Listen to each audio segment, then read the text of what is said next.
bien, chers frères et sœurs. Pour un peu compléter ou essayer peut-être d'approfondir, d'affirmer certaines choses que j'ai dites ce matin, je vais encore dire quelques paroles. Mais j'ai dit beaucoup de choses, en fin de compte, ce matin, beaucoup de choses.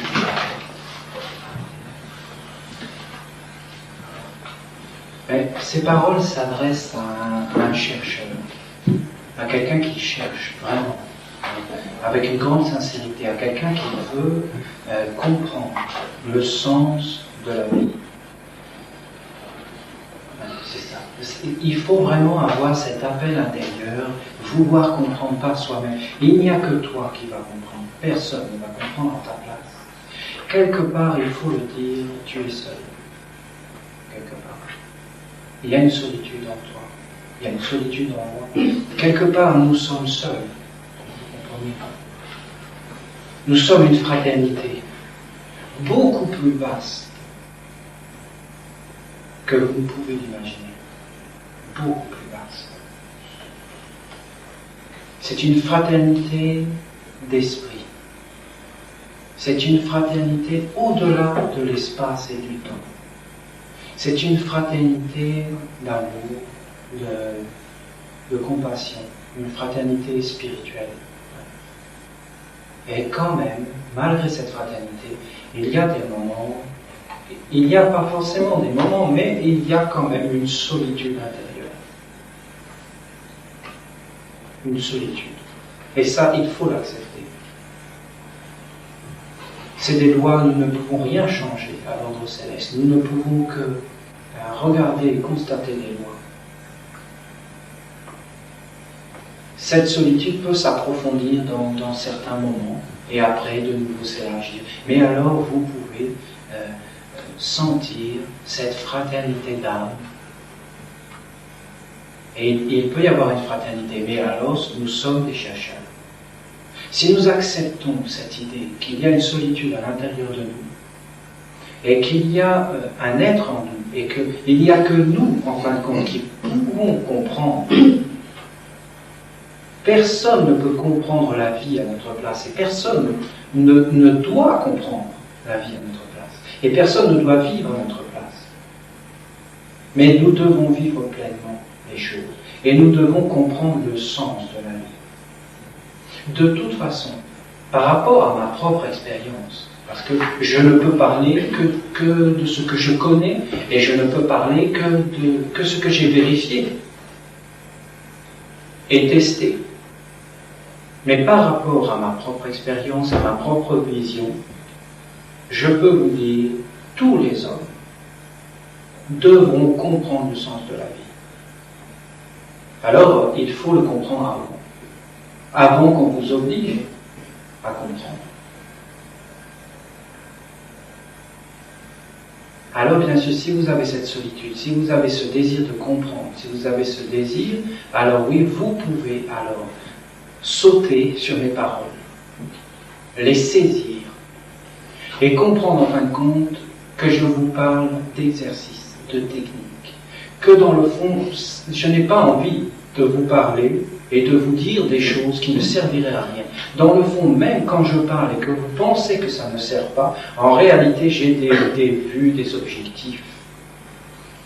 Je vous dis des choses qui peuvent réellement vous emmener et accélérer votre évolution parce que ce sont des choses qui fonctionnent, parce qu'elles ont été éprouvées, testées. C'est de la technique. Quand je vous parle de cette pensée, vous ne pouvez pas imaginer le nombre d'êtres qui ont cherché cette connaissance. Vous ne pouvez pas imaginer la force qu'il a fallu pour simplement que je prononce mes paroles et que j'ai cet enseignement. Il a fallu énormément de sacrifices. Il faut quand même observer les choses qu'elles sont des combats et que c'est un enseignement communautaire. Que ce sont des recherches communautaires. Celui qui a soif connaît le prix de l'eau. Celui qui n'a pas soif ne connaît pas le prix de l'eau. Si tu n'as jamais eu faim dans ta vie, tu ne sais pas ce que c'est que le pain, que la nourriture. Seul celui qui a faim, qui a eu faim dans sa vie, connaît le prix de la nourriture. Seul celui qui a eu froid, profondément froid, qui n'a pas eu d'endroit pour dormir, connaît le prix de la chaleur. Seul celui qui n'a pas eu d'amis, qui a été abandonné par tous, qui a été trahi, celui-là connaît le prix de l'amitié, connaît le prix de l'amour. Vous voyez, qu'est-ce que vous voulez qu'on y fasse? Comment on peut faire? Et ça, c'est vrai. Là, c'est cette histoire de ce disciple qui va voir son maître, et tous les jours, il lui dit, maître, montre-moi Dieu, maître, montre-moi Dieu, maître, montre-moi Dieu. Au bout de 15 ans, le maître, il en a peut-être marre, je ne sais pas. Il dit, tu veux voir Dieu, viens avec moi à la rivière. Il attrape le disciple, regarde, penche-toi. Le disciple, il se penche, paf, il attrape la tête sous l'eau. Et il le maintient comme ça, le disciple, il commence à se débattre et tout. De toutes ses forces, il le maintient sous l'eau. Et au bout d'un moment, quand même, quand il voit que ça va être la fin, il le ressort. Et alors, il lui dit, alors, tu pensais à quoi là-dessous? À respirer. Eh ben, pense à Dieu comme tu pensais à respirer. Et tu le trouves.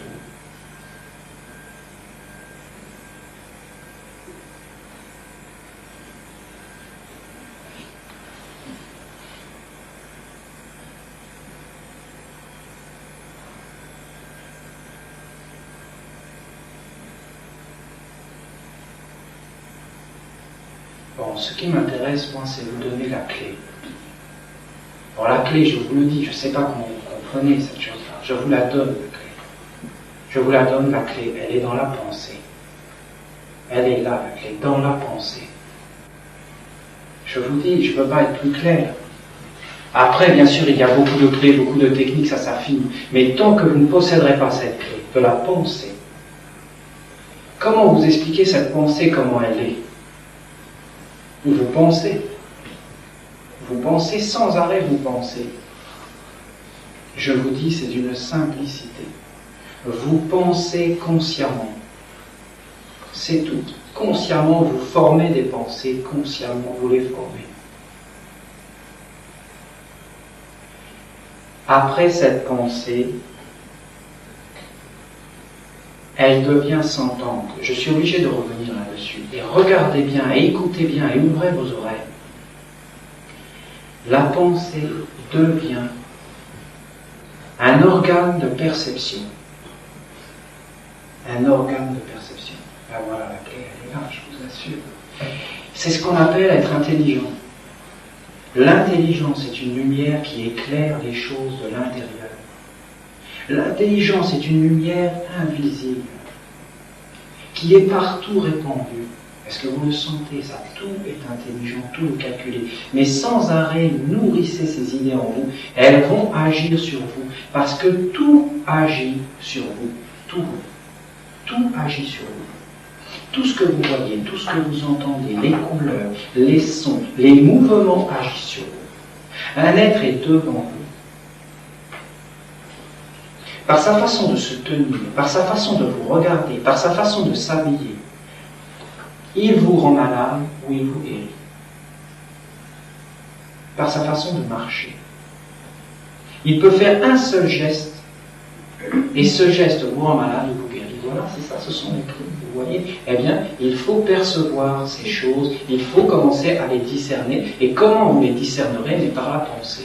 Par la pensée, c'est la clé de toute la connaissance. Il faut acquérir cette pensée michaélique. Moi, je l'appelle pensée michaélique parce que j'appartiens à une tradition. Mais vous pouvez l'appeler, vous voyez, ce n'est pas parce que moi je l'appelle pensée michaélique, on pourrait, quelqu'un qui ne connaîtrait pas l'archange Michael, l'appellerait d'une autre façon. Ça n'a rien à voir, les noms. C'est comme les Égyptiens qui disaient Horus et nous qui disons Christ. C'est exactement la même chose. Dans la tête de l'Égyptien, c'était la même chose. Il n'y avait pas de différence. Donc ça, il faut vraiment le comprendre. Cette pensée michaélique, vous devez l'acquérir. cette pensée michaélique, ce que j'appelle pensée michaélique, pour vous c'est peut-être un mystère, ou alors peut-être vous le comprenez. Si c'est un mystère, approfondissez-le. Entrez à l'intérieur, alors vous allez découvrir des choses et des secrets, mais je ne peux pas vous les expliquer. Si, je peux vous les expliquer, mais là je vous donne la clé. Je vous donne la clé pour entrer à l'intérieur du premier temple. Quand vous serez à l'intérieur du premier temple, la première sphère d'intelligence, ça veut dire dans la tête, après les deux autres sphères, vous les découvrirez par vous-même, on les enseigne d'une façon tellement claire. Pensée, sentiment, volonté, parole, chant, danse. Je reconstruis le temple en 3 jours. Détruisez ce temple, je le reconstruirai en 3 jours. 3 jours, 3 manifestations lumineuses. Ce sont des grands secrets de la tradition cosmique. Alors vous pensez consciemment, je pense. Et vous portez en vous des pensées. Alors peut-être, ça peut vous aider. Vous portez cette pensée, je vous ai dit harmonie. Je vais dire maintenant clarté, ça va plus m'aider. Je dis clarté. Je pense clarté. J'avais expliqué comment les héros se croient. Travailler avec leurs élèves dans l'Antiquité. Ils prenaient l'élève. Maître, j'ai vu dans ton regard que tu es un initié. Parce que personne ne peut dire que tu es un initié, mais moi je l'ai vu. Où? Mais dans ton regard. J'ai vu que ton regard parlait d'éternité. J'ai vu dans ton regard des choses que je n'ai vues nulle part ailleurs, mais que j'ai simplement perçues dans mes prières les plus ardentes. Maître, conduis-moi sur le chemin de la sagesse. Mon fils, tu veux aller sur le chemin de la sagesse? Très bien. Pense clarté. Et viens me dire qu'est-ce qui se passe. Voilà. Rien, aucune explication. L'élève était obligé. Il pensait clarté. Alors qu'est-ce qui se passe? S'il disait rien, il lui disait continue. Quand il commençait à lui dire, voilà maître, il s'est passé quelque chose avec cette pensée clarté. J'ai senti l'aube. J'ai vu les étoiles. J'ai vu la nuit. Et j'ai vu d'un seul coup la nuit disparaître. Et j'ai vu l'aube. Et j'ai senti dans l'eau la même chose que je sens quand je n'arrête pas de prononcer clarté. Ah, là, le maître, il écoutait, il disait oui. Continue. Il disait, voilà, j'étais en train de regarder. Un verre rempli d'eau était posé sur la table. Un rayon de soleil est passé à travers. Et j'ai senti clarté. Mais j'ai senti quelque chose que je ne peux pas t'expliquer. J'ai senti l'âme, j'ai senti clarté comme un ange, j'ai senti que le mot clarté avait une âme. Et maintenant, maître, chose étonnante, je n'ai qu'à dire clarté, et il se produit à l'intérieur de ma cage thoracique, mais c'est pas ma cage thoracique, de ma sphère des poumons, de ma sphère respiratoire aussi. Il se produit à l'intérieur de ma sphère respiratoire quelque chose que je n'avais jamais senti. Mais regardez, je vais aller plus loin dans l'explication. Maître, j'ai dit clarté. Et regarde, qu'est-ce qui s'est passé, maître. J'ai vu la terre sous mes pieds, je l'ai senti, et la terre est ronde. Et j'ai senti, maître, dans la terre il y a des forces. Et j'ai senti ma tête, c'était la terre. Ouais, est-ce que vous vous rendez compte comment ça ne veut rien dire ce que je dis? C'est un langage rempli d'âme. Mais c'est vient de la pensée, ça vient de ce que je vous dis. Il a des révélations, il commence à avoir une pensée michaélique. C'est tout ce que j'essaie de vous enseigner. C'est le futur de l'humanité que je vous dis. Vous comprenez? Soit les humains vont s'ouvrir à ce que je vous dis, soit il n'y aura pas de futur pour eux. C'est clair, net et précis ce que je vous dis. Il n'y aura pas de futur pour l'humanité s'ils ne s'ouvrent pas à cette pensée. Ils vont être obligés de s'ouvrir à cet enseignement, ou alors ils disparaîtront. Voilà ce que disait l'ordre de Paul. Maître, voilà, j'ai senti la terre, c'était ma tête. C'était vraiment étrange. Et tout ce qui habitait ma tête comme clarté, c'était la terre. Et j'ai vu, maître, les montagnes et les collines et les paysages. Et j'ai vu que c'était mon visage. Et j'ai vu, maître, quand j'étais dans ma tête, j'étais sur la plus haute montagne de la terre. Et tout était clair, tout était transparent, tout était pur. La respiration, tout était pur. Et maître, quand j'ai vu l'aube se lever, j'ai senti que l'aube et toute l'atmosphère qui entoure la terre, c'était mes poumons. Mais pas mes poumons, vous voyez. C'était mes pensées qui sont en réalité mes poumons. Et ma cage thoracique. Alors le maître disait oui. Et maître, voilà, j'ai regardé le verre posé sur la table, c'était aux noces de ma sœur. Tout le monde parlait, et d'un seul coup, j'ai vu un rayon du soleil taper dans l'eau du verre. Et voilà, aussitôt, la pensée clarté est venue en moi. Et alors je l'ai senti. J'ai vu ce verre, c'est la sphère qui entoure la terre, et en réalité qui l'unit au soleil. Et maître, voilà ce que j'ai senti. Le cœur, mon cœur, c'est le soleil. Et la force, les forces qui unissent ma tête à mon cœur, ce sont les forces qui unissent la terre au soleil. Mais je le sens en moi, je sens le sang qui coule maintenant. Tout devient clair, maître. Autour de moi, j'ai senti une eau claire, limpide, et c'est la même eau qui unit la terre au soleil. Voilà exactement ce que faisait l'expérience de Rosecroix. Et alors, quand il avait dit ça à son maître, alors le maître disait, mon fils, c'est bien. Parce qu'il savait exactement qu'est-ce qui allait se produire, parce que c'est une expérience, c'est une science précise. Il se produit toujours les mêmes phénomènes. Et l'homme de Rosecroix marchait sur le sol, il avait l'impression d'être au sommet des Himalayas. Il baignait dans une espèce d'eau, il avait conscience que son cœur charriait des forces dans sa tête, il sentait la terre comme personne ne la sent. Et quand il marchait sur le sol, et qu'il allait par exemple en Bretagne, dans n'importe quel pays, parce que même dans les pays slaves, il y a des menhirs, il voyait une pierre dressée. Et il se disait, voilà maître, je vois la pierre dressée ici. En réalité, c'est un souvenir dans ma tête. Bon, je ne vais pas entrer dans tous ces mystères, ça va devenir ésotérique. Mais je vous dis, je vous donne la clé de tout ça. La clé, c'est la pensée. Vous voyez, c'est avec la pensée qu'on peut découvrir cette science. C'est exactement comme ça que je fais. Je veux savoir quelque chose. Bon. Eh bien, c'est facile.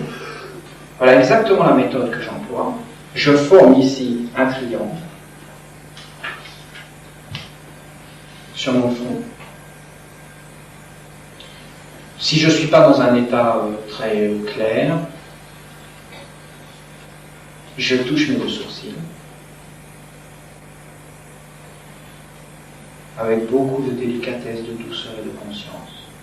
Ce sont mes deux ailes. Ce sont les deux ailes. Les sourcils sont les deux ailes qui entourent l'œil. L'œil d'Horus, l'œil de Shiva, le Saint-Esprit. Le Père dans le ventre, le Fils, le Saint-Esprit dans la tête. Et alors je forme ce triangle. Une fois que j'ai formé ce triangle, qui est le symbole de Michael et de la hiérarchie de lumière, de l'arbre de vie, je le forme devant moi.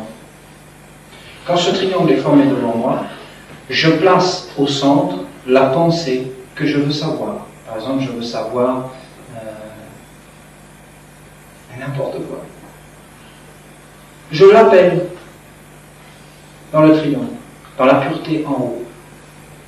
Pour ça, il faut se tenir dans un état impersonnel. Si j'ai un moindre préjugé, si j'ai un moindre intérêt dans le sens quelque chose de pas clair, si je ne suis pas clair, si je ne suis pas en harmonie, si je ne suis pas désintéressé, bien que désintéressé n'est pas le mot, eh bien je ne pourrai pas avoir la connaissance parce que ce qui sortira de moi ne sera pas clair. Et voilà, je veux savoir quelque chose par exemple sur l'enseignement des Rosecroix, ou sur, je ne sais pas, sur ce que vous voulez, sur la locomotive à vapeur, sur...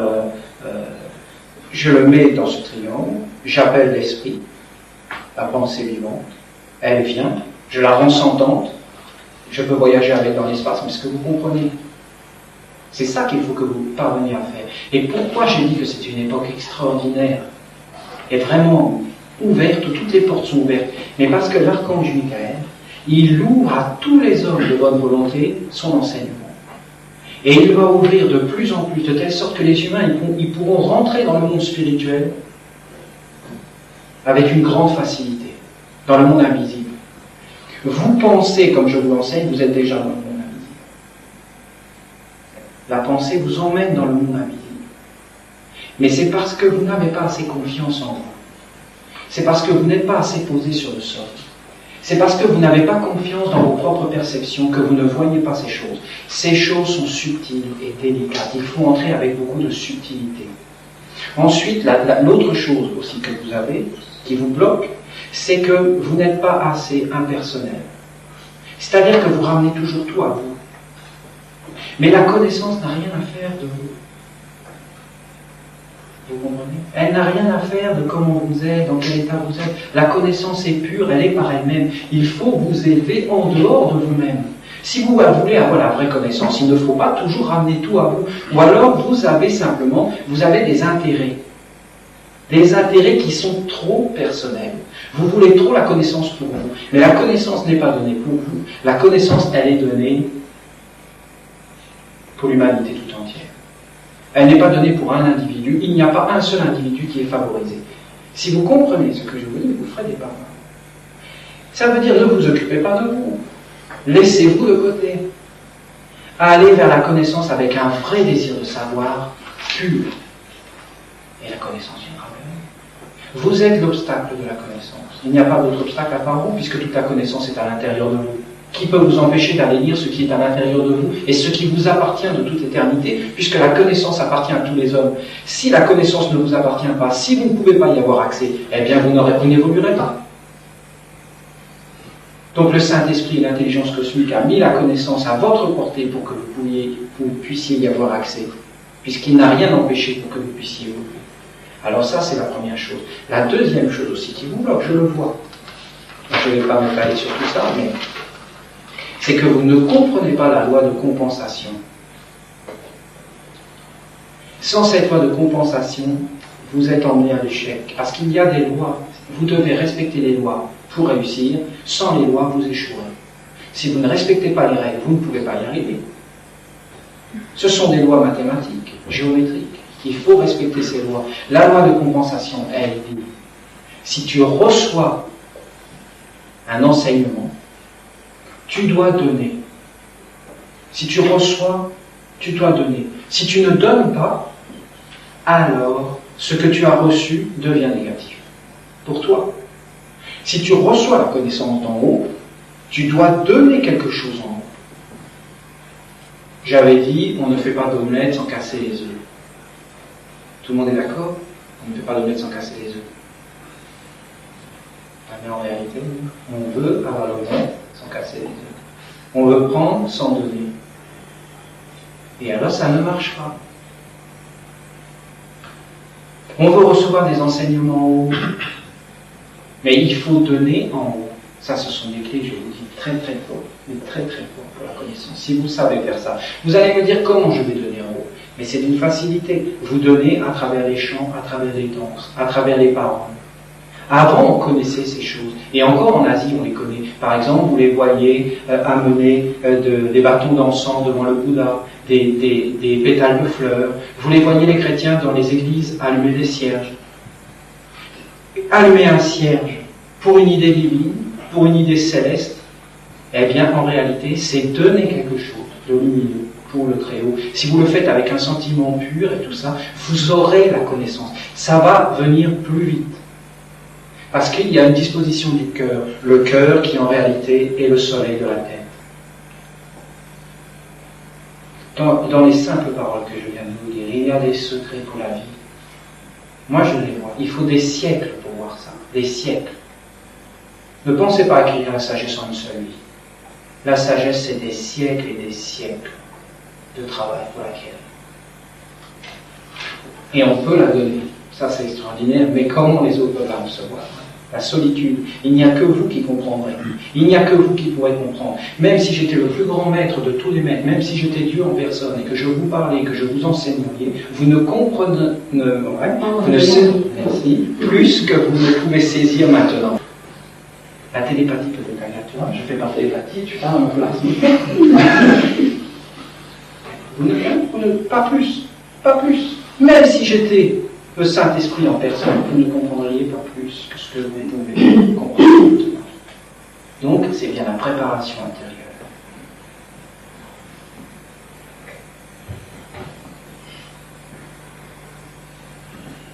Qu'est-ce qui se passe? Pourquoi je fais un triangle ici? Pourquoi il y a les deux sourcils là? Pourquoi il y a deux côtés dans l'homme? Pourquoi il y a deux yeux? Pourquoi il y a deux narines? Et ainsi de suite, mais on ne va pas aller trop loin. Mais pourquoi il y a toutes ces choses? Il faut réfléchir sur tout ça. Pourquoi il y a deux côtés dans l'homme? Même vous pouvez le regarder, il y a un œil et il y a un autre œil. Il n'y a pas les mêmes choses qui passent à travers. Il y a un côté, il y a l'autre côté. Il y a deux jambes. Il y a deux sourcils. Il y a deux forces. Il y a deux façons d'être au monde. Soit la façon d'être au monde dans ce que les Rosecroix appelaient le fleuve d'argent et le fleuve d'or. Le fleuve du soleil et le fleuve de la lune.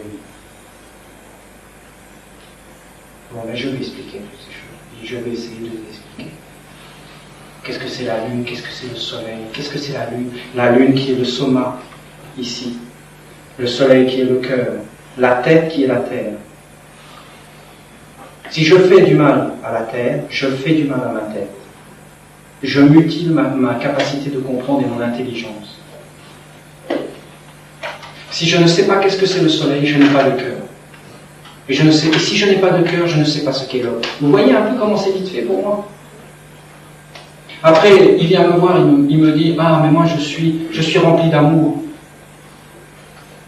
Explique-moi ce qu'est le soleil. Je ne sais pas. Non, tu mens. Tu es ignorant. Tu es un bébé. Il fera un abruti, un cloporte, et ainsi de suite. Voilà, c'est ça, la vérité, elle est là. Il faut quand même regarder les choses telles qu'elles sont. Ce sont des connaissances comme cela. Alors, je commence par les vraies connaissances. Je pense. Là, tout de suite, je pense. Je pense et je regarde. Je regarde les choses. Je regarde un homme. Je le vois, l'homme. Je le pense. Je regarde dans ma pensée comment il est. Je le sens à l'intérieur. Je le connais. Si je regarde un homme et que je le pense, parce que l'homme n'est pas ce qu'il paraît être. L'homme est un être invisible, toujours invisible. Voilà ce que me dit la pensée. Je suis un être invisible, tu es un être invisible. Tu es un être subtil, divin, fin. Tu es un être avec un vêtement matériel, un vêtement de chair, un vêtement derrière plus subtil, plus délicat, éthérique, un vêtement qui constitue toute la vie des atomes de ton corps. Un vêtement plus large encore, plus fin. Encore derrière un vêtement encore plus large, encore plus fin. Derrière un vêtement encore plus fin, et ainsi de suite. Je remonte dans tout le cosmos. Tu vis dans les étoiles. Tu y vas la nuit. Je remonte plus haut, la source. Voilà, je regarde un homme, je vois toutes ces choses. C'est pour ça, la sœur me disait avant, dans les pays slaves, ils se saluaient en disant Dieu te salue, le Seigneur.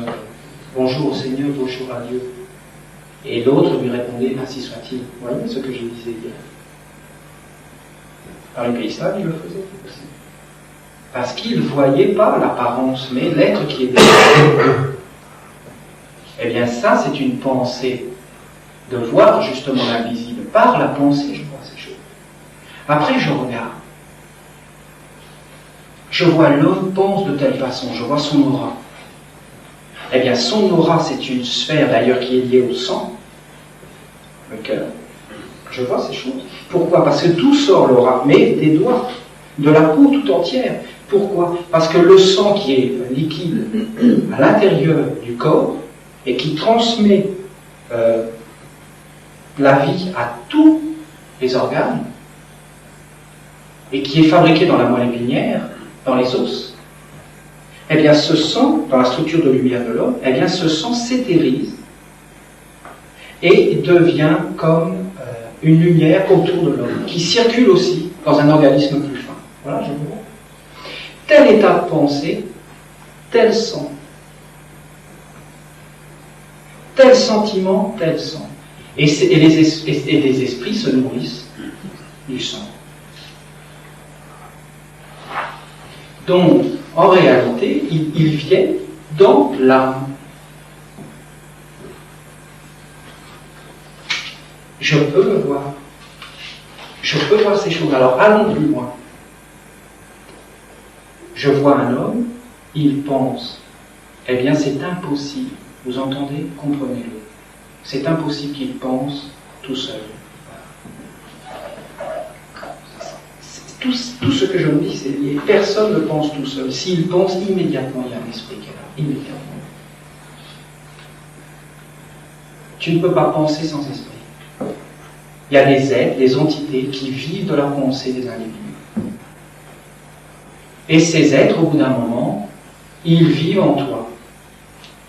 Et après, si on peut continuer, eh bien, ils s'amalgament dans la texture du sang.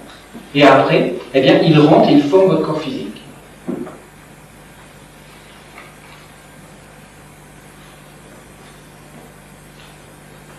Ils forment votre être. Et vous pensez que vous êtes cet être-là. Mais vous ne l'êtes pas du tout. Seule la mort montre qui on est. Parce qu'elle nous détache de tous ces êtres. Et ne fait apparaître que la vérité. D'ailleurs, il ne reste pas grand-chose. Nous avons été formés par nos parents, par des héritiers, par des êtres qui ont formé la personne humaine, qui est un réceptacle. Et voilà ce qu'on peut voir avec la pensée. Et on peut voir par exemple un homme ou une femme agir de telle façon, eh bien on peut remonter. C'est extraordinaire par des esprits qui sont très grands, qui se réincarnent, avec des esprits avec des temps beaucoup plus grands, qui vivent par exemple pendant des siècles, après qui disparaissent pendant des siècles, qui renaissent à travers des individus. Vous pouvez voir des choses, mais alors, vous pouvez voir tout. Vous pouvez tout voir. Vous pouvez voir pourquoi les humains font telle chose, quels sont leurs mobiles. Vous pouvez voir qui les habite, qui ils nourrissent. Dès que vous voyez qui un être nourrit, vous pouvez voir immédiatement qui il est.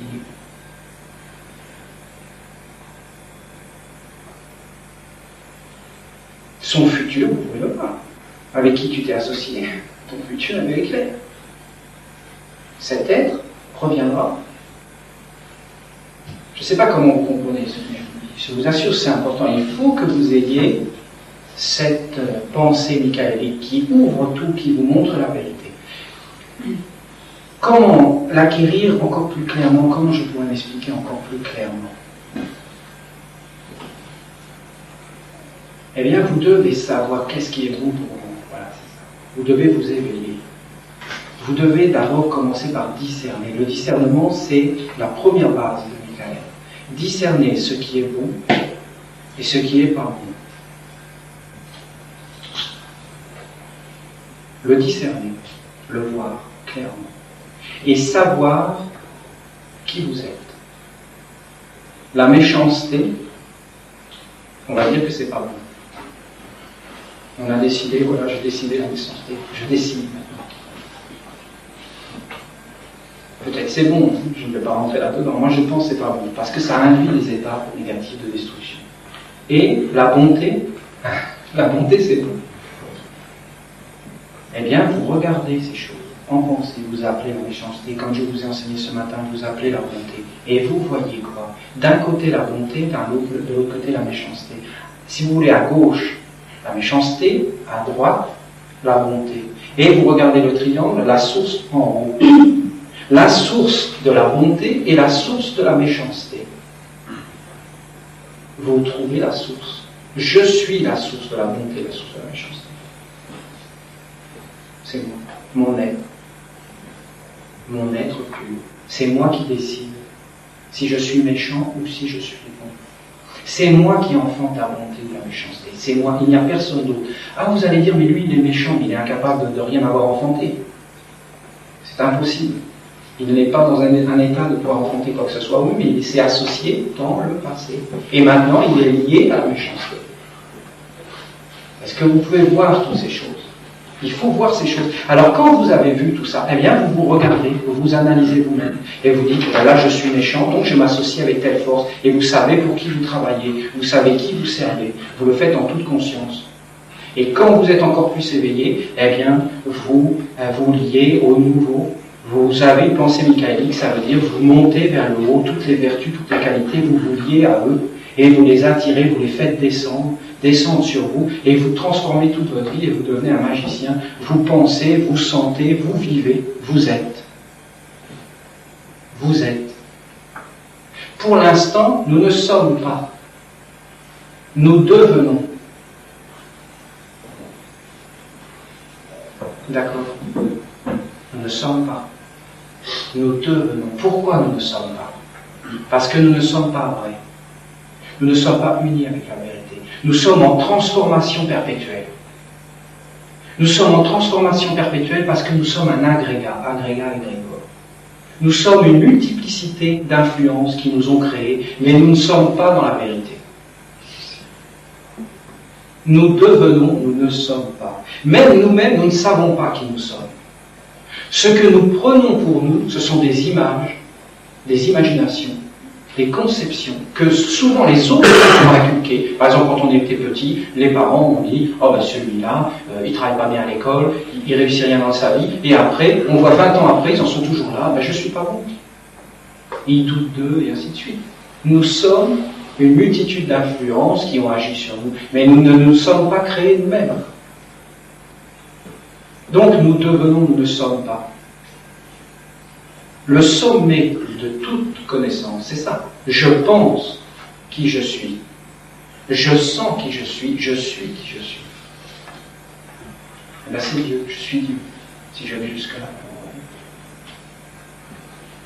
Eh oui, c'est ça. L'homme qui est vraiment un homme, il est le Christ, il est Dieu. Et quand l'homme est le Christ, alors il est un homme. C'est pour ça que je l'ai dit aussi là. Parce que le Christ était. Il ne devenait pas, il l'était. Il était pourquoi? Parce qu'il était en conformité, il était dans la pensée michaélique. Il était la pensée michaélique incarnée. Il était l'homme qui pense qui il est, qui sent qui il est, qui est qui il est. Penser, sentir, être. Le temps. D'abord, il faut savoir qui je suis. Et pour ça, il faut discerner et séparer les choses. Il faut d'abord séparer les choses pour les unir. C'est ça le triangle. Qu'est-ce que c'est le monde? Un mélange. Un mélange de tout. Vous ne pouvez pas savoir qui a raison dans le monde. Vous ne pouvez pas savoir qu'est-ce qui est bien, qu'est-ce qui est mal dans le monde. C'est impossible puisque tout est mélangé. Il n'y a pas de mal, le mal n'existe pas. Comment? Il pourrait y avoir un mal absolu. Mais c'est impossible. S'il y avait un mal absolu, le monde entier serait détruit. Parce que d'ailleurs, c'est ce qu'il ferait. Il détruirait le monde, le mal. Le mal n'existe pas. Ce qui existe, c'est un mélange, une impureté. Jamais vous ne trouverez le mal absolu. C'est impossible. Dans n'importe quel personnage, le pire qu'il soit, il y avait du bon. Il y avait du divin. Tout est mélangé. Donc, séparez les choses et unissez-les en haut. Et là, vous trouvez quoi? Un homme michaélique. En haut. Vous trouvez un homme spirituel pur. Alors mettons-nous bien d'accord, tout de suite clair, mettons-nous bien d'accord. Une erreur aussi que vous faites, c'est que vous pensez en réalité, et c'est la nature même de l'homme qui est comme ça, nous sommes tous comme ça, à nous en sortir. Vous comprenez? Vous pensez, comment dire, à vous, dans le fond. Vous pensez à sauvegarder votre personnalité. Or, en réalité, c'est impossible. Vous pensez à améliorer vos affaires, vous pensez dans le fond à vous guérir, vous pensez à vous harmoniser, mais vous vous intéressez à quelque chose qui n'a pas d'intérêt. En réalité, il faut disparaître pour que l'autre apparaisse.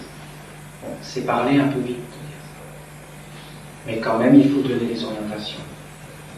Il faut que la personne disparaisse pour que l'être éternel apparaisse. Vous le verrez ça. Donc, si vous pratiquez les exercices que j'ai donnés, de plus en plus ça apparaîtra. Nous ne travaillons pas pour masquer, maquiller quelque chose qui doit disparaître de toute façon. Et dans l'exercice que nous avons fait, tout ça c'est clairement indiqué. Clairement indiqué. Le chemin de la transformation intégrale.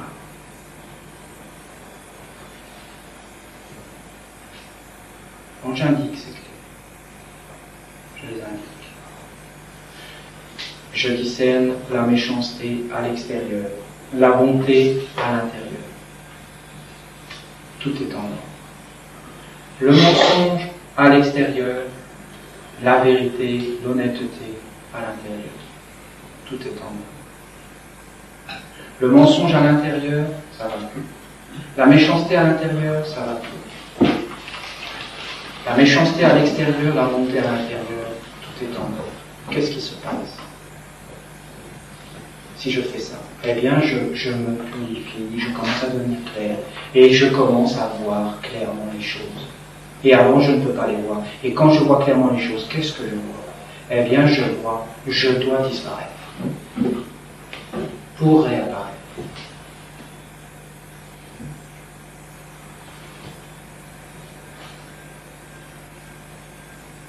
Bon, peut-être vous ne comprenez pas ce que je dis, donc je vais être plus clair. Encore plus clair. Vous prenez l'oignon. L'oignon. Cet oignon, il est très important. Vous regardez l'oignon. À quoi sert l'oignon? À quoi sert l'oignon? L'oignon, avec toutes ses enveloppes, il sert qu'à une seule chose, préserver le germe.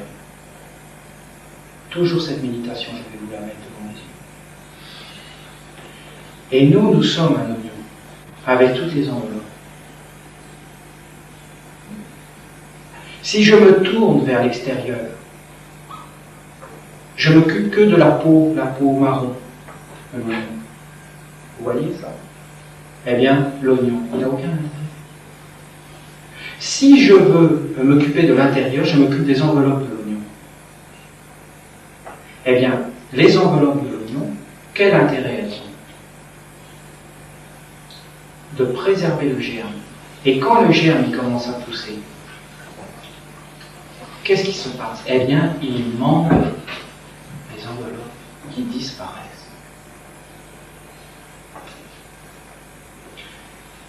Dans mon sourcil gauche, le côté extérieur de la vie. Dans le sourcil droit, le côté intérieur. Mais à l'intérieur de moi, le germe.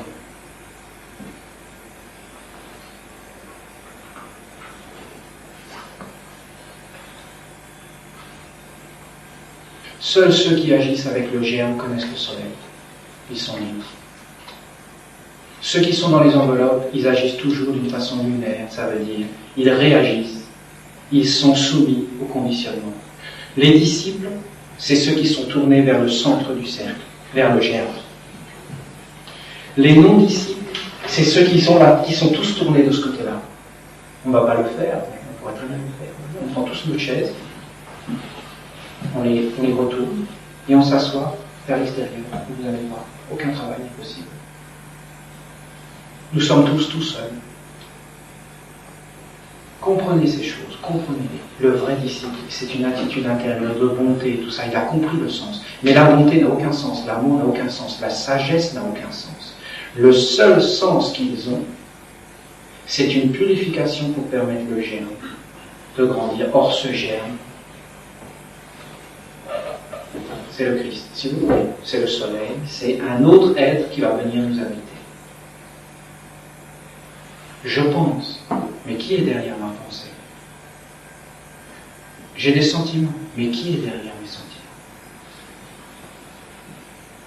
J'ai des désirs, j'ai une vie, j'ai une volonté, mais qui est derrière ma volonté? Non pas ma volonté, mais ta volonté soit faite. Je pense, je sens, j'ai une volonté. Est-ce que c'est le monde qui entre en moi et qui pense à ma place, qui sent à ma place, qui veut à ma place? Est-ce que vous le savez ça? Est-ce que vous savez où vous en êtes? Est-ce que vous êtes soumis au conditionnement extérieur? Est-ce que votre force repose sur des choses extérieures? Est-ce que votre vie est dépendante des conditions extérieures? De la nourriture, de l'air, de l'eau? Je pense, mais je suis tourné vers un sentiment d'éternité. Au début, j'ai fait la séparation entre qu'est-ce qui était méchant, qu'est-ce qui était beau, qu'est-ce qui était extérieur, qu'est-ce qui était intérieur. Maintenant, je fais la différence dans ce qui est à l'intérieur de moi, qu'est-ce qui est temporel, qu'est-ce qui est éternel. Et je vous demande, qu'est-ce qui reste? Qu'est-ce qui reste de nous dans 100 milliards d'années? Vous voyez qu'on a du travail. Normalement, si nous sommes des vrais disciples, nous le savons. Nous le savons. Pourquoi nous le savons? Parce que nous avons laissé à l'extérieur ce qui doit être à l'extérieur, nous nous sommes tournés vers l'intérieur, nous devenons des disciples. Dans cet intérieur, nous avons séparé qu'est-ce qui est temporel et passager et éphémère, et qu'est-ce qui est éternel, et non conditionné, et divin, et céleste, et toujours renouvelé, sans cesse renouvelé, en dehors de l'espace et du temps.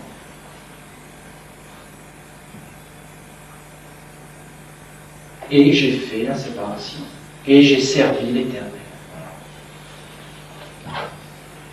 Voilà, peut-être c'est Dieu ce que je me dis, je ne sais pas comment vous comprenez. Ce sont des clés. J'ai suivi simplement mon raisonnement.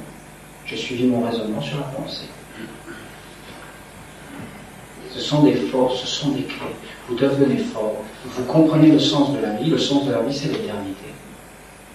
Je ne suis pas le premier à dire ces choses. Beaucoup d'êtres ont parlé de ces mystères de l'éternité, de l'infini. L'infini. Est-ce que c'est vrai? Est-ce que c'est faux, l'infini? Est-ce que l'infini existe? Bien sûr qu'il existe. Alors pourquoi il n'y a jamais d'infini dans l'infini? Est-ce que l'éternité existe? Bien sûr qu'elle existe. L'éternité existe. Au-delà du temps. Est-ce qu'on peut mesurer l'éternité? Bien sûr que non.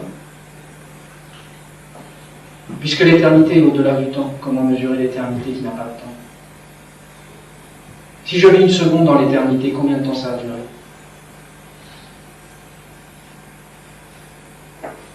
Pourquoi on ne s'intéresse jamais à ces pensées? Pourquoi personne ne s'y intéresse? Pourquoi personne ne nous parle de ça alors que c'est les choses les plus importantes? On nous parle de la reprise économique, on nous reparle de tout ce que vous voulez savoir. Qu'est-ce que ça peut nous faire? Dans quelques années, on est mort. Qu'est-ce que ça peut nous faire tout ça? Pourquoi on ne nous dit jamais tout ça? Pourquoi on ne nous montre pas le vrai chemin? Mais parce qu'ils ne veulent pas que vous vous intéressiez à ces choses. Ils font tout pour que ce savoir ne puisse pas exister sur la Terre. Que les humains ne se posent pas ces questions, ne réfléchissent pas. Et si en plus ils voient qu'il y a un vrai chemin, que c'est des choses maîtrisées, qu'on peut vraiment les canaliser, alors là, mais vous vous rendez compte de la sagesse? Cette sagesse, si jamais elle apparaît dans le monde, mais le monde se transforme. Immédiatement. Et qu'est-ce qui gagne là-dedans? Mais l'homme, c'est l'homme qui gagne. L'homme, qu'est-ce qu'il retrouve? Mais sa dignité, mais sa royauté, mais sa grandeur. C'est la véritable éducation de l'être humain. De s'unir avec des forces de bonté, de s'unir avec des forces de pureté, de les approfondir avec l'âme, de goûter l'amitié, de goûter l'amour, d'approfondir ces choses, les rapports avec la terre, de rentrer dans le mystère, de savoir comment on pense une fleur. C'est fondamental de savoir comment on pense une fleur. Pourquoi le papillon se pose sur la fleur? Et toutes ces questions, qu'est-ce que c'est? Pourquoi le papillon ressemble à la fleur? Qu'est-ce que c'est le papillon? Qu'est-ce que c'est la fleur? Pourquoi les oiseaux de cette forme? Pourquoi la terre est comme cela? Pourquoi? Non, ne vous inquiétez pas, on sait tout, nous maîtrisons. C'est pas la peine, nous on comprend, vous ne comprenez pas. Il y a une hiérarchie dans le monde. Vous n'avez pas à comprendre ces choses, nous les comprenons pour vous. Ils ne comprennent rien du tout, c'est ça que je comprends. Eh oui. Voilà, vous devez porter cette pensée à votre ami Michael, qui dit travailler pour ça. Alors voilà ce que je compte faire dans les mois qui viennent. Je compte ouvrir une école intérieure. pour travailler d'une façon beaucoup plus profonde, pour mettre en activité les exercices, mais d'une façon réelle, et pour avoir une action réelle, de plus en plus réelle, pour que les frères et sœurs soient préparés, pour vraiment cultiver cette pensée michaélique, pour cultiver et protéger toutes les traditions saintes de l'humanité. Par exemple, comme la sœur me disait, dans les pays slaves, on se salue en disant bonjour à Dieu. Eh bien moi je dis, ces choses disparaissent. La sœur me dit, ces choses disparaissent. Je dis, bien sûr qu'elles disparaissent, je suis le premier au courant. Eh bien je dis, derrière il y avait un être, et bien maintenant nous devons nous les travailler, ces forces, entre nous. Et nous devons faire un courant pour la sauvegarde de l'homme, et la sauvegarde de l'humanité, et la guérison de la terre. Et nous devons engendrer des forces. Et si les frères et sœurs y sont préparés et déterminés, alors nous pourrons avoir une influence sur toute l'humanité. Voilà ce que je pense. Voilà, c'est la seule chose qui m'intéresse. Implanter cette sagesse, ce savoir dans les sphères de l'humanité. Alors nous travaillerons d'une façon beaucoup plus intérieure. Et les travaux qui sont demandés de faire à tous les disciples dans le monde entier, c'est de préserver l'homme, la pureté de l'homme, de chercher l'ami des peuples et de s'unir maintenant d'une nouvelle façon à la terre, de protéger la terre, de guérir la terre, d'envoyer des forces à la terre, de planter des arbres, d'envoyer des pensées, d'envoyer des danses et des cérémonies, de faire des choses lumineuses, de faire couler des forces bénéfiques vers la terre, de la protéger, de la célébrer, de découvrir l'être qui habite à l'intérieur de la terre, à l'intérieur des arbres. Quel est cet être de la terre? Qu'est-ce qu'il nous veut? Quelles sont nos relations avec lui? Voilà toutes les choses qui devront être travaillées pour l'année 1998 par notre école. Travailler, cultiver des attitudes, des exercices, des coutumes de vie, une façon d'être au monde, une façon saine, pure, une façon en évolution, une façon guérissante pour nous, un vrai apprentissage à l'éternité, un chemin juste, travaillé, pensé, pas simplement par un seul individu, mais par un groupe d'individus, où chacun donne son opinion, son expérience, son savoir-faire, et ses travaux, il les offre. Que chacun soit responsable de soi et porte les travaux qu'il a commencés par lui-même, sans attendre de l'autre, de l'aide. Si l'aide est venue, elle est la bienvenue, mais si elle n'est pas venue, je fais mon travail, que j'ai décidé d'aller jusqu'au bout, de travailler. Il y a beaucoup de choses à faire, je vous dis, beaucoup. Moi, je pourrais vous parler pendant des heures, vous dire comment ça se passe quand je vois les humains. C'est une facilité. Je les vois, je peux dire exactement qui est fécondé, qui n'est pas fécondé. Il y a des mystères que personne ne connaît, qui sont là sous les yeux de tout le monde. Comme pourquoi c'est caché ces choses? Pourquoi ces choses sont cachées? Qui est fécondé, qui n'est pas fécondé? Par exemple, la sœur, elle me dit, avoir la foi comme le grain de sénévé. Mais il y a des secrets dans ce que la sœur a dit, qui ne sont plus vus maintenant par les chrétiens. Pourquoi le christianisme a coulé? Mais parce que justement, ils n'ont pas eu accès à ces connaissances et ils les ont écartées dès le commencement par jalousie, par orgueil, par esprit de domination, par avidité, par pouvoir. Ils ont caché ces choses et maintenant le christianisme est une tradition morte. Le grain de sénévé, mais il y avait des connaissances, je ne vais pas rentrer là-dedans. Le grain de sénévé qui est à l'intérieur du corps d'une âme fécondée. Mais je vous dis, il y a des choses à expliquer. Qu'est-ce que ça a rapport avec la sphère magnétique de l'aura? Comment ça circule? Qu'est-ce qui se passe quand un être a un grain de sénévé dans le cœur qui s'ouvre? Les forces qui sortent par la tête comme des branches, qui montent jusqu'aux étoiles, et les oiseaux du ciel, les anges, les pensées michaéliques, viennent se reposer dans ces branches. Mais vous le voyez ça avec la pensée michaélique. Vous voyez l'aura, vous voyez est-ce qu'il est éveillé ou pas? Est-ce que vous voyez ces choses? Mais c'est tellement facile à voir. Un homme qui n'est pas éveillé, est-ce que vous le voyez? Mais même vous pouvez le voir, ça c'est trop facile. Il n'a pas de recherche, il est là, il est mort. Et un autre, il est éveillé. Vous voyez, il y a des choses qui passent, son aura est beaucoup plus large, beaucoup plus lumineux, coloré. Les branches que l'on voit qui s'élèvent vers le haut, mais vous voyez tout de suite un homme qui a des fils vers le haut, un homme qui a des fils vers le bas, qui est uni, les forces qui circulent à travers ces fils, les oiseaux du ciel, mais c'est trop simple. Il est en communication avec le célestin, avec la sagesse, l'amour, l'universalité, avec des pensées pures en haut. il les voit, elles circulent en lui, il est capable de les manifester. Et puis, je vous dis, il y a des choses à expliquer sur tout ça. C'est inouï. Par exemple, qu'est-ce que nous faisons avec nos chants? Qu'est-ce qui se passe, par exemple, quand un être a dans son aura une certaine vibration? Eh bien, il est capable, par certaines choses, anodines en réalité, de pouvoir réveiller un être. La fécondation des âmes.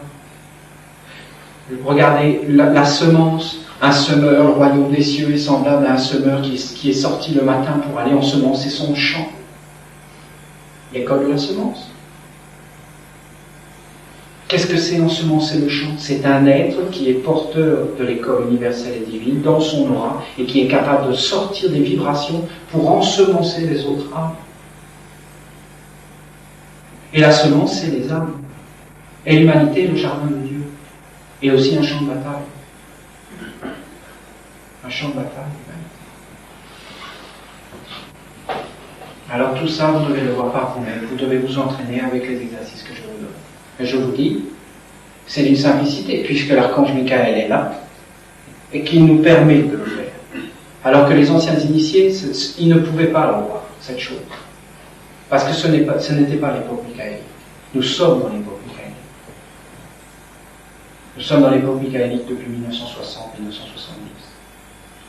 C'est là qu'est apparu le maître Peter de Nord, le maître de Steiner, le maître Hammer, qui étaient des représentants de cette école michaélique. Le maître Peter de Nov étant lui-même l'incarnation de Michael.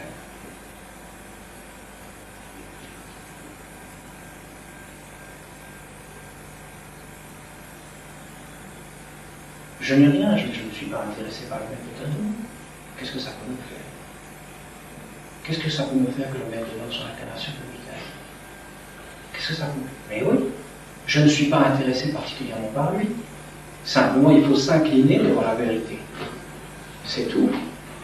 Il faut s'incliner devant ce qui apparaît et qui saute aux yeux. Il faut regarder les choses telles qu'elles sont.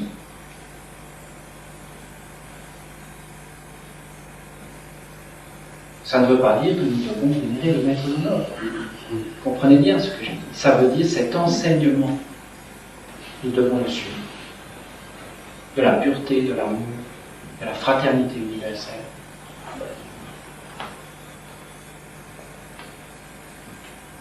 Bon, j'ai des choses à vous dire, je ne vais pas pouvoir les dire, je vais renoncer. Mais si, encore quelque chose qu'il faut que je vous dise pour l'année 1998. Je veux travailler pour la danse, je veux danser, je veux faire les danses de la tradition cosmique. Je le dis, je ne sais pas si je vais le faire, vous comprenez? Ça ne dépend pas de moi, de ces choses-là. Mais moi, c'est ce que j'aimerais faire. C'est ce qu'on demande à l'homme de faire, de danser. Les danses de la tradition cosmique. Et de danser en ayant cette conscience, ce sont des esprits qui viennent. Oui, parce qu'il faut regarder ces choses. À travers les pensées, ce sont les esprits qui rentrent. À travers les mouvements, ce sont les esprits. Si je donne une claque à quelqu'un, il y a un esprit qui donne la claque. Si je lui donne une caresse, c'est un autre esprit. Sentez ces choses. C'est une autre manifestation, une autre vibration, un autre chant, une autre vibration. Alors moi, je veux danser pour la pureté. Je veux renvoyer dans l'atmosphère des forces bénéfiques, lumineuses, pures, impersonnelles, divines. Pour qui? Pourquoi? Pour la terre, pour l'être qui habite la terre. En Inde, il le vénère à travers la vache. Eh bien, pour cette vache, cet être de la vache, qui est un être très beau, en réalité spirituellement, comme un soleil pour les esprits qui habitent sous la terre et qui, sans la vache, seraient dans les ténèbres et avec les vaches, sont dans la lumière. Eh bien, pour cet être de la vache qui est en réalité l'être dans l'esprit de la terre, eh bien, je veux danser, je veux entraîner des êtres à danser, je veux répandre des forces, je veux protéger la terre, je veux donner des forces éthériques à la terre, et voilà ce que j'aimerais faire. Ensuite, le deuxième travail que j'aimerais faire, c'est la guérison de l'homme, mais ça c'est beaucoup plus dur. Donc ça, la vraie guérison de l'homme qui est la guérison de son âme, la honte, la timidité, la peur à l'intérieur de soi, de se délivrer de ces forces, de l'insécurité, la peur, l'insécurité, la honte et le mensonge. Le mensonge, c'est très dur de s'en débarrasser à notre époque. Il faut rentrer dans une nouvelle honnêteté, il faut attirer des forces angéliques qui sont pures, qui ne viennent pas de la terre. Mon enseignement ne vient pas de ce monde, je ne suis pas de ce monde. J'ai vaincu le monde. Dans le monde, vous aurez à souffrir, mais gardez courage, j'ai vaincu le monde. Je l'ai vaincu. Gardez courage. Dans le monde, vous souffrirez. Vous souffrirez, vous êtes dans le monde des princes de la dualité, de la querelle, du monter, briller, descendre, du tournoiement perpétuel, de la répétition perpétuelle des mêmes choses. Alors moi, je voudrais travailler sur la guérison profonde de l'homme. Mais ça, je reconnais que c'est très difficile. Et ce sont des souhaits vraiment lointains. Mais c'est protéger la terre, apprendre à danser pour la terre, ça, c'est quelque chose qu'il faut faire. Et alors, autre chose que j'aimerais beaucoup faire, et que je suis en train de réaliser, c'est faire un mouvement pour la sauvegarde de l'homme, comme j'ai parlé, et de l'ami qui est derrière tous les peuples et qui danse à travers les peuples, danse de Dieu, ou danse de la querelle de tous contre tous. Danser avec Dieu. Que Dieu danse à travers nous. Comme le roi David qui dansait devant le tabernacle et qui calmait l'Éternel par sa danse. Danse cosmique. La dignité de l'homme. La dignité de l'homme. Voilà ce que nous devons travailler. La dignité de l'homme. Les clés pour la dignité de l'homme. La dignité de l'homme passe par l'ouverture de ses centres spirituels qui lui permettent d'être un homme en contact avec le monde spirituel. C'est ça la dignité de l'homme. C'est d'avoir une ouverture au monde spirituel. C'est de savoir qui il est. C'est d'entrer dans la vérité. Alors, je voudrais donner des exercices, des méthodes, des danses, des mouvements, pour d'une façon magique, agir pour la dignité, la sauvegarde de l'humanité.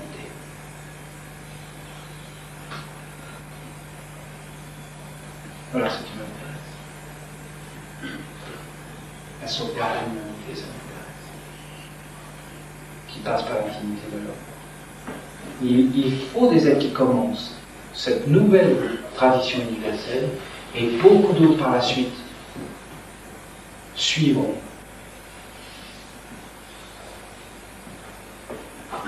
Ils capteront nos pensées, ils agiront en conformité, ils s'éveilleront dans la réalité et nous aurons une action. Qu'est-ce que vous y gagnerez? Mais je vous dis, nous sommes une école qui s'intéresse à l'éternité et pas du tout à l'éphémère. C'est tout. Point. C'est clair et net. Qu'est-ce que vous voulez que je fasse? Qu'est-ce que je voulais que je vous dise? Cherchez le royaume des cieux et tout le reste vous sera donné par surcroît. Tout le reste. Cherchez pas le royaume des cieux, ben rien, il n'y a pas tout le reste, il n'y a rien. C'est clair, net et précis. Cherchez le royaume des cieux, mais qui va chercher le royaume des cieux aujourd'hui? Où est la force? Où est la porte? Où est le chemin? Quel est le chemin qui est ouvert? Pour le trouver, pour le vivre, pour le goûter. Cherchez le royaume des cieux, et tout le reste, par surcroît, vous sera donné. Il faut arriver à la fin de sa vie pour comprendre ces choses-là. Ah, j'aurais peut-être dû chercher le royaume des cieux, parce que qu'est-ce que j'ai gagné à tout ça? Il faut avoir vécu plusieurs vies. Qu'est-ce que j'ai gagné dans le monde? Peut-être j'ai gagné quelque chose, c'est sûr, on ne vit pas pour rien. Mais quand même, il faut mieux chercher le royaume des cieux. C'est la clé.